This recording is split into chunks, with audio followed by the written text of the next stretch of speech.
Picture this. An elephant researcher spent 3 straight days watching a matriarch do something that made no sense to her at first. The elephant kept returning, again and again, to the same spot in the grass. Not to eat.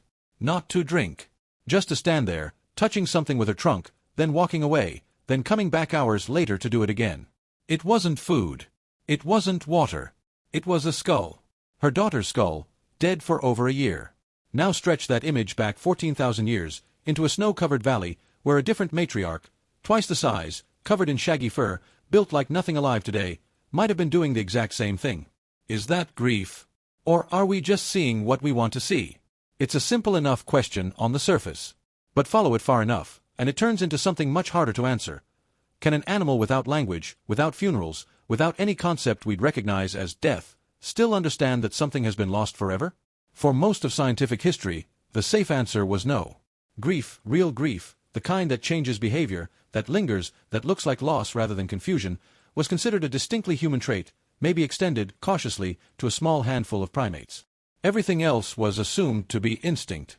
A mammoth standing near a dead herd member wasn't mourning. It was investigating a strange object. Sniffing something unfamiliar. Nothing more. It's a tidy explanation. It keeps grief safely on our side of the fence, something that separates us from the rest of the animal kingdom. The problem is, the more researchers actually watched what elephants, the closest living relatives we have to mammoth behavior, do around their dead, the harder that tidy explanation became to defend.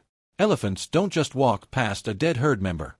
Field researchers have documented them returning to a carcass repeatedly, sometimes over the course of days or even years, long after the body has decomposed to bones. They touch the skull and tusks gently with their trunks. They stand near the remains in silence. Some individuals have been observed covering a dead companion with branches and dirt, an act with no obvious survival benefit at all. If it were simple curiosity about an unfamiliar smell, that curiosity should fade within minutes. It doesn't. It sometimes lasts for years.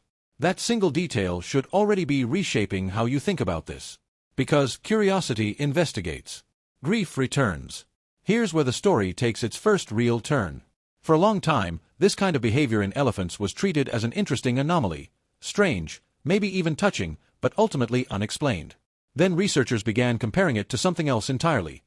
How elephants react not just to death, but specifically to the remains of other elephants versus the remains of other species.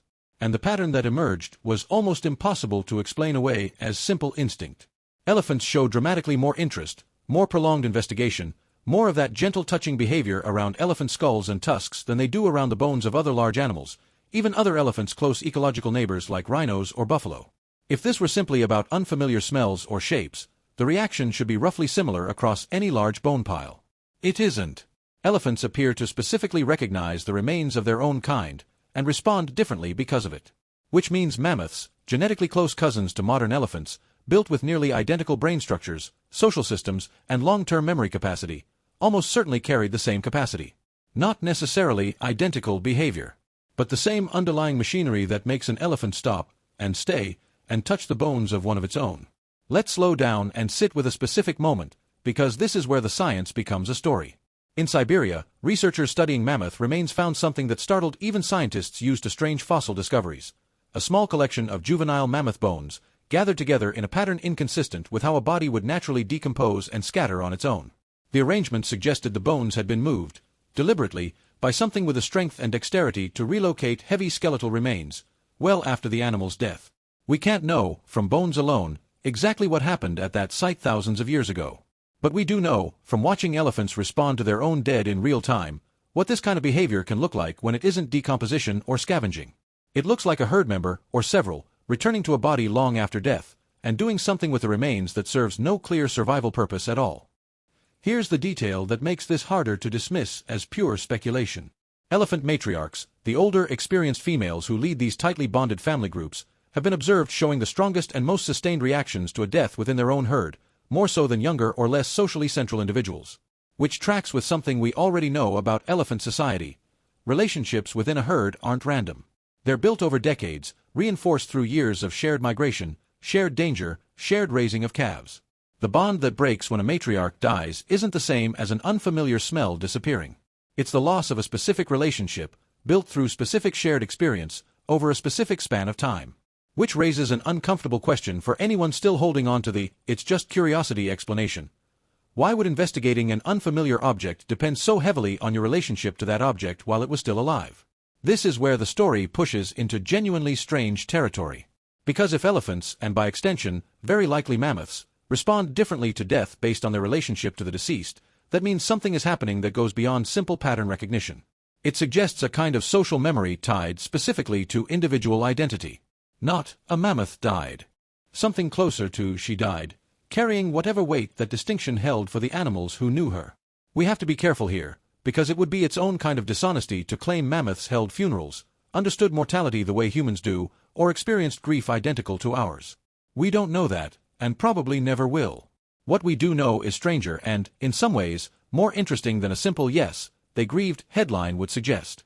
We know that, in a closely related, cognitively similar species, death triggers behavior that looks nothing like indifference and nothing like simple confusion.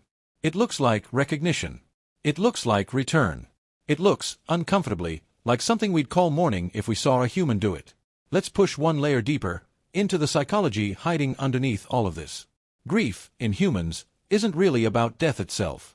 It's about the sudden jarring absence of a specific relationship you'd built expectations around. A voice you expected to hear, a presence you expected to feel nearby, a set of behaviors from another individual you'd learned to predict and rely on. When that presence disappears permanently, what's left isn't just sadness about death in the abstract. It's a kind of ongoing confusion, a repeated checking of a space that used to be filled and now isn't. Elephants, and very likely mammoths, build exactly that kind of expectation.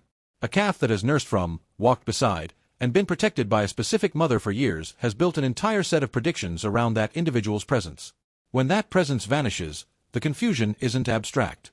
It's the same shape as human grief, even if the underlying experience isn't identical. A system built to expect something that no longer arrives, over and over, until either the system adjusts or the individual doesn't survive long enough to. This reframes the image we started with. That grieving elephant, checking her daughter's skull. That mammoth herd, standing silently in the snow. They may not be investigating an unfamiliar object at all. They may be doing exactly what that field researcher watched for 3 days straight. Checking, again, whether the specific individual they built years of expectation around is somehow still there. And finding, again, that she isn't. Here's the twist that should sit with you the longest. We tend to assume that grief requires a concept of death, an abstract understanding that existence ends, that decisions are permanent, that a life narrative has concluded. But the evidence from elephants suggests something almost the opposite. The behavior we call mourning might not require understanding death at all. It might only require something much simpler and, in some ways, more universal, a memory system sophisticated enough to notice an absence, and no mechanism sophisticated enough to make that absence stop mattering. Which means grief, in this framing, isn't a sign of understanding mortality. It's a side effect of caring about specific individuals long enough to build expectations around them. Any animal capable of that kind of long-term social bonding is, almost by mathematical necessity, capable of experiencing something that looks like grief when those bonds are severed, whether or not it ever understands, in any abstract sense, what death actually is. That should change how you think about every long-lived, socially bonded species in the fossil record. Not just mammoths. Not just elephants. Any animal that builds deep enough social bonds probably carries at least the raw architecture for this kind of response, whether or not we've ever been positioned to observe it. Let's go back to that Siberian valley one more time, because there's a detail worth sitting with before we close. Some of the mammoth remains found gathered together showed signs of having been revisited across what appears to be an extended period, not a single incident, but a pattern repeated over time, the way an elephant herd might return to the same skull across successive dry seasons. If that interpretation holds, it means the behavior wasn't a one-time reaction to a shocking loss. It was something closer to an ongoing relationship with an absence, a recurring, almost ritual-like return to the place where a specific, remembered individual used to be. We don't know what that return felt like to a mammoth, if it felt like anything in a way we'd recognize. We can't interview a fossil. We can't ask a 14,000-year-old matriarch what she understood about the calf she may have lost, or the companion whose bones she may have revisited winter after winter. That gap, between what the evidence strongly suggests and what we can actually confirm about inner experience, may never close completely. But maybe that gap is exactly where the real question lives. Because if a creature with no language, no funerals, no religious concept of an afterlife, can still build a bond strong enough that its absence gets checked for, returned to, and responded to across years, then grief was never really about understanding death in the first place. It was about the depth of what came before it. The years of shared migration. The specific trunk that used to rest against yours in a storm. The specific voice, in whatever form a mammoth's voice took, that you'd learned to listen for. So the next time you picture a mammoth herd standing silently around one of their own, don't picture confusion. Don't picture animals failing to understand what happened. Picture, instead, a group of individuals who spent years building expectations around a presence that is now, suddenly and permanently, gone, checking, again and again, in the quiet, illogical way that grief always checks, for someone who simply isn't there anymore. And if that kind of loss doesn't require language, or funerals, or any concept of an afterlife to be real, what does that tell us about what grief actually is, underneath everything we've built around it?